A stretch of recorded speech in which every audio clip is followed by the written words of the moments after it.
E aí, pessoal, boa tarde. Só queria agradecer a presença de todo mundo aqui.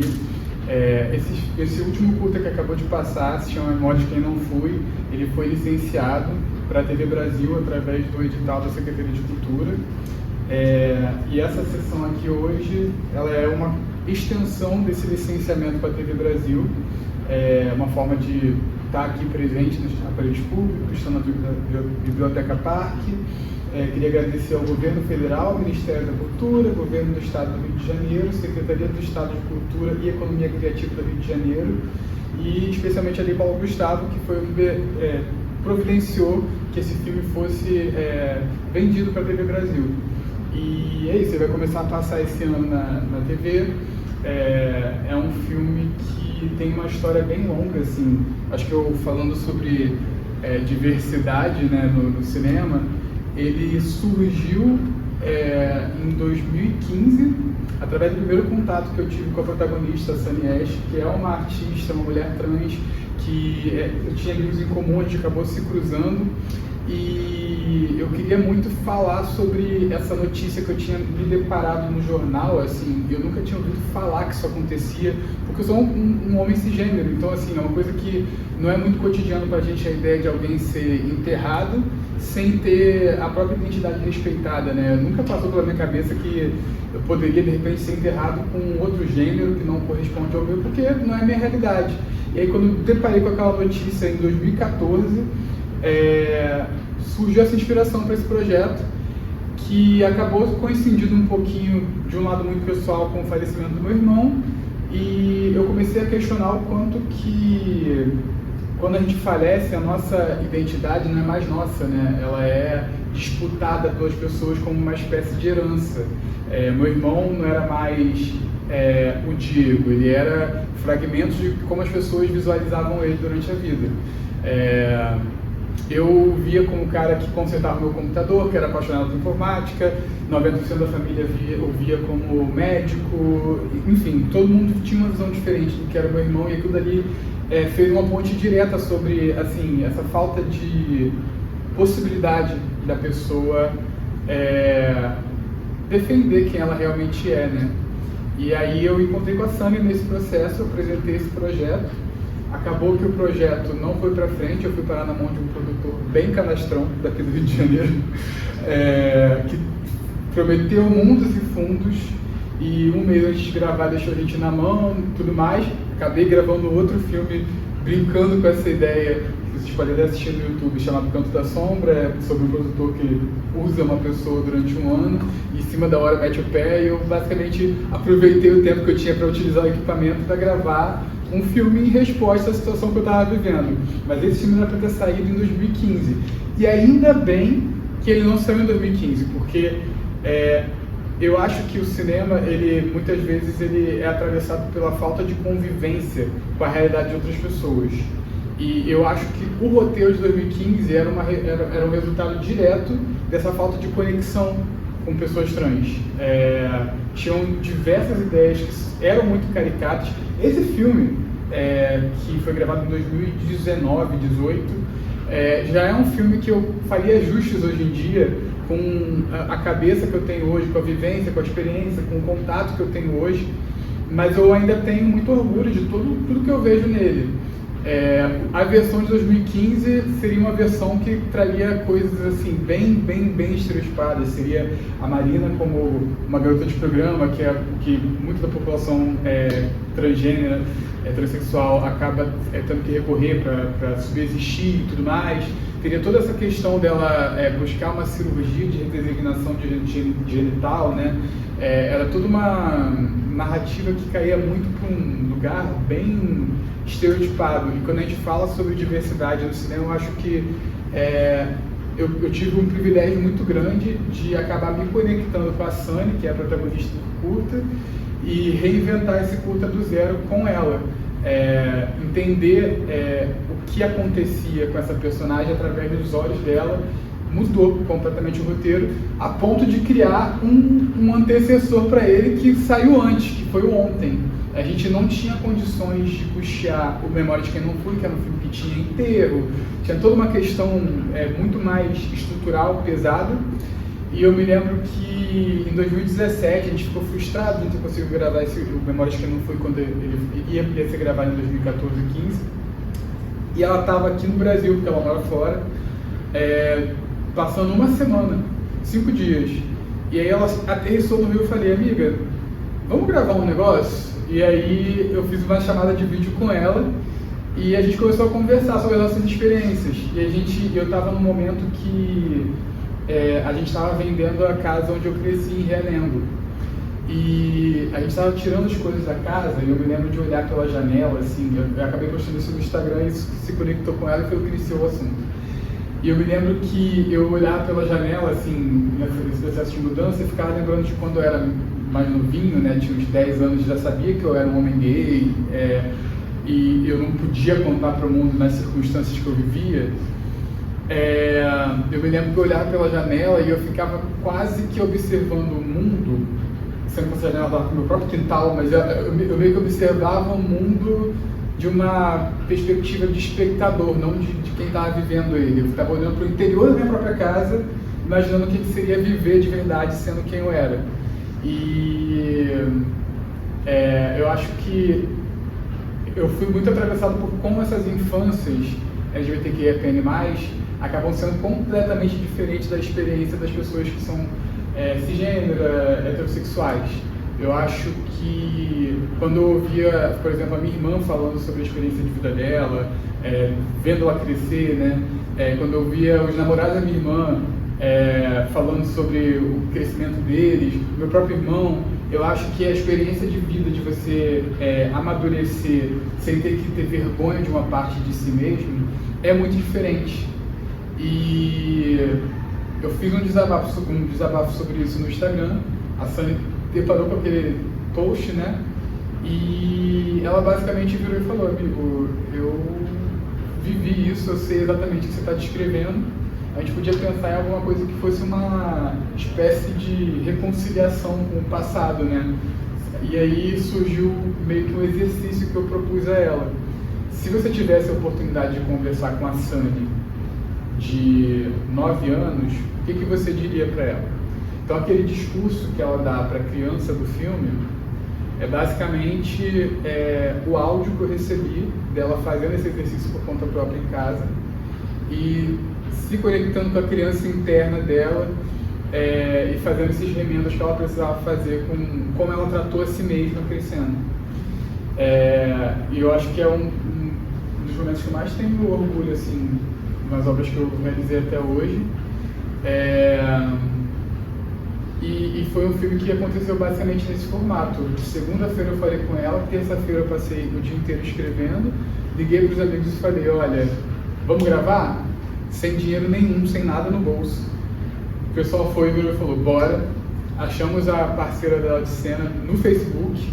Gente, eu quero indicações de atrizes. Surgiu assim, gostei do perfil, vi um tape, um vídeo de teste, amei. No dia seguinte a gente já estava gravando com ela, com tipo, que a gente tinha na mão, pegando equipamento na quanta de luz e tudo mais para ficar bonitinho.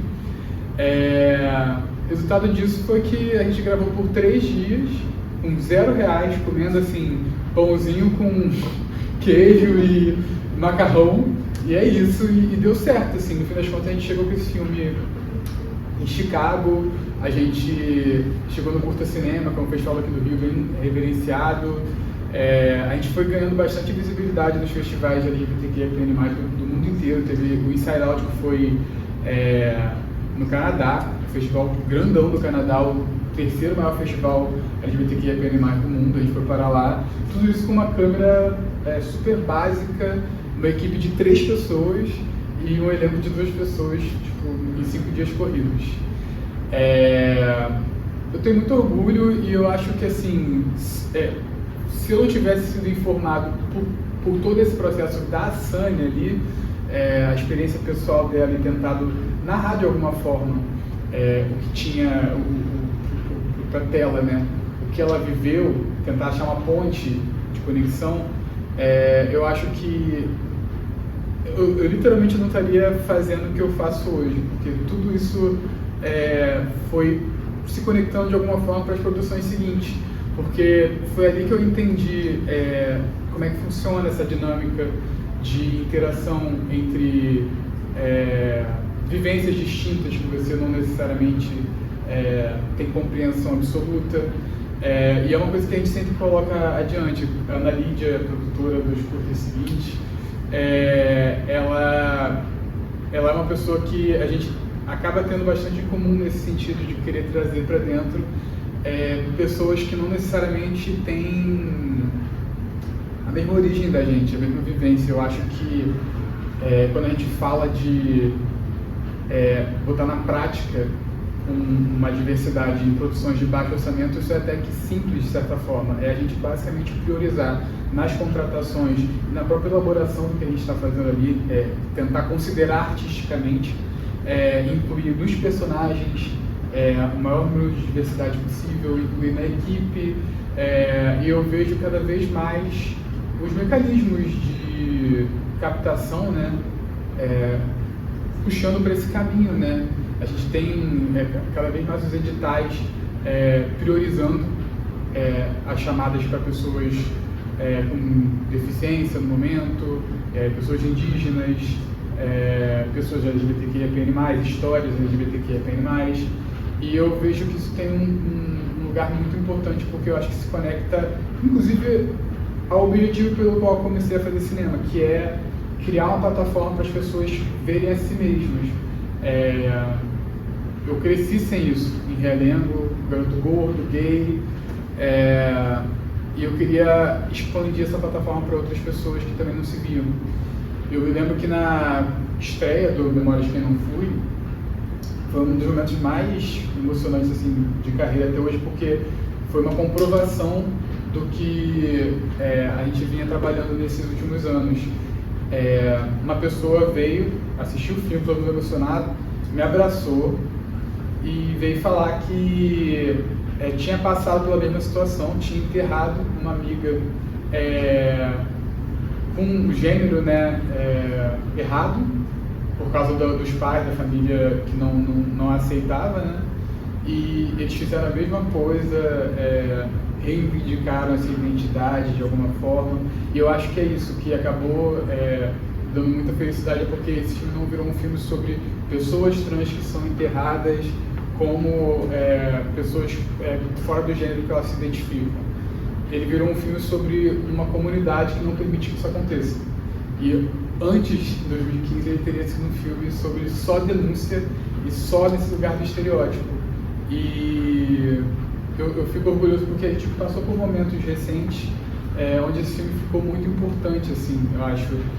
A gente teve uma passagem programada que foi um ponto alto do filme, assim, a nível de distribuição, teve uma boa repercussão, foi realmente alavancou a carreira. Isso não teria acontecido de forma nenhuma se não fosse esse filme. Eu tô falando pra caramba, alguém tem alguma pergunta? A Sunny, ela continuou a carreira de atriz? A Sunny, ela é uma multiartista, né? Eu acho isso incrível, eu sou fascinado por ela.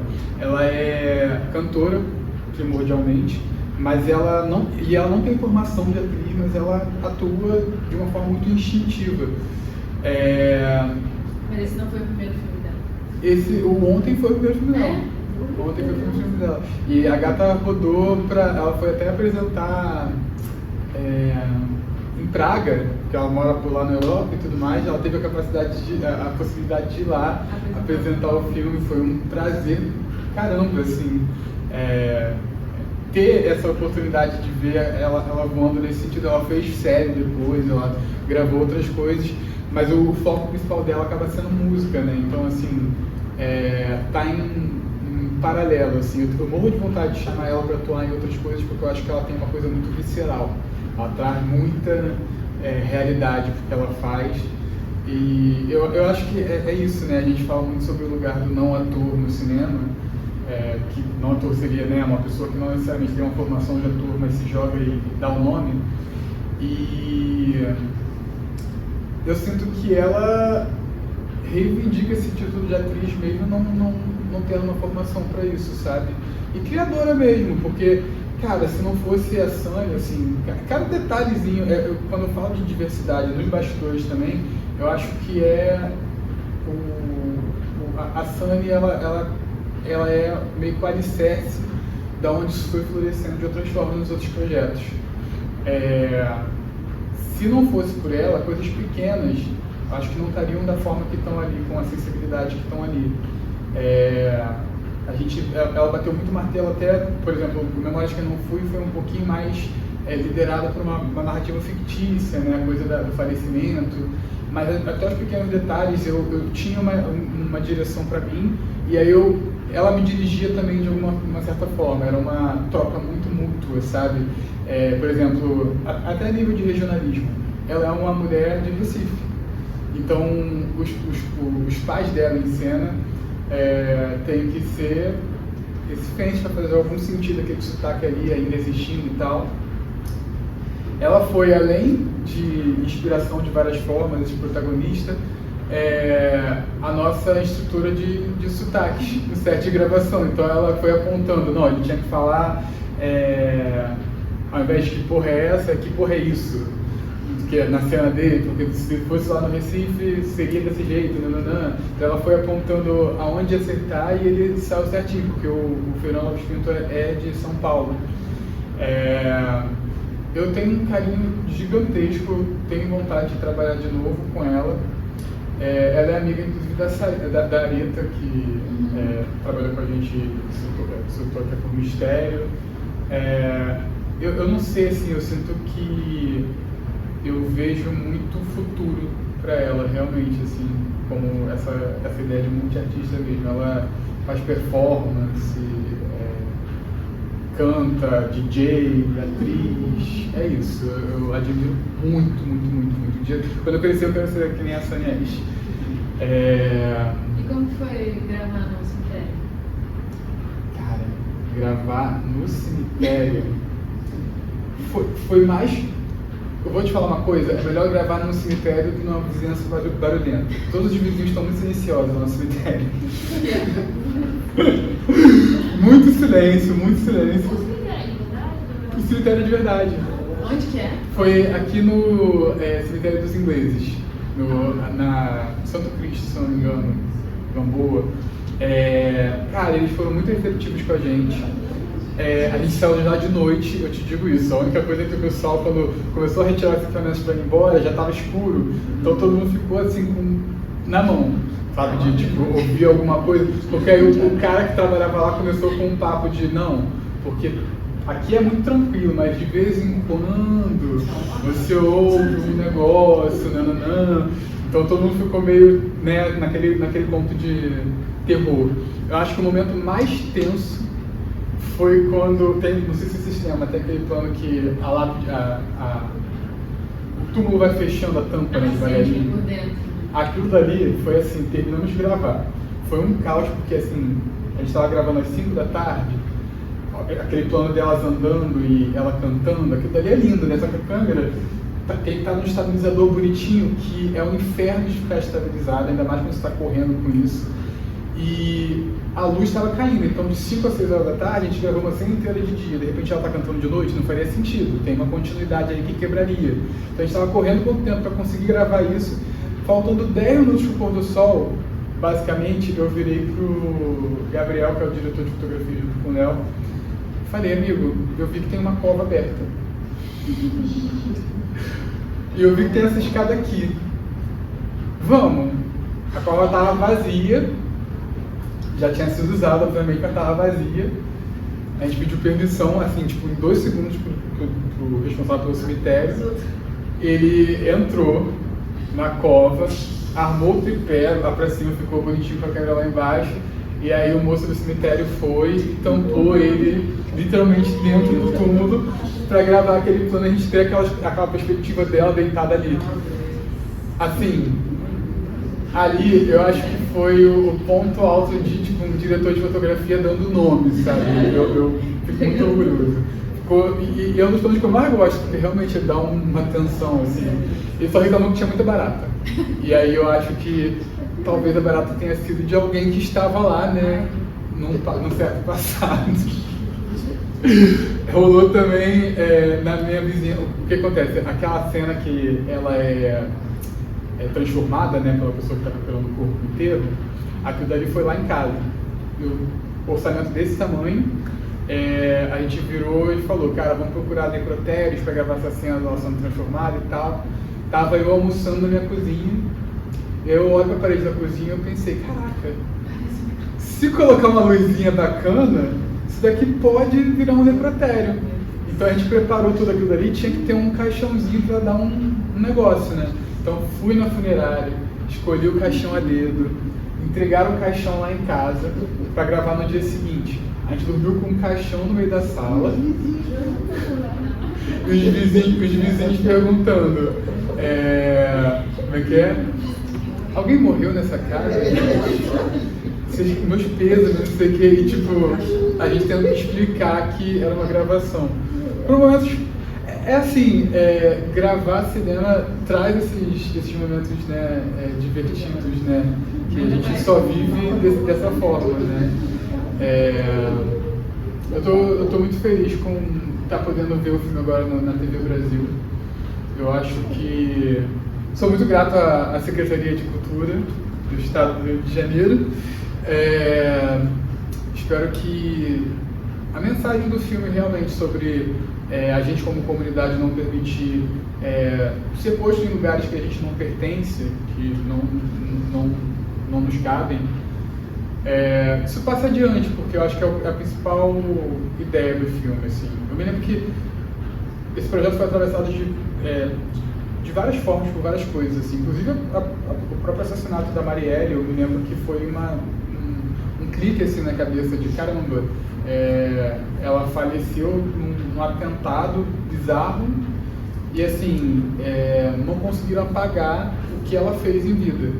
Então assim, é sobre legado, é sobre a comunidade continuar existindo para além da nossa existência. Eu acho que esse filme aqui é isso, quando eu virar poeirinha, de alguma forma, ele vai continuar existindo e talvez alguém em 2070 olhe aleatoriamente no YouTube e fale, nossa, que filme datado, mas ele vai representar uma época, vai representar pessoas que passaram por isso, e eu acho que o cinema ele tem essa capacidade de fazer recortes de momentos que a gente vive, de inspirar e de fazer mudanças. Eu acho que é isso, né, gente? Obrigado por estarem presentes.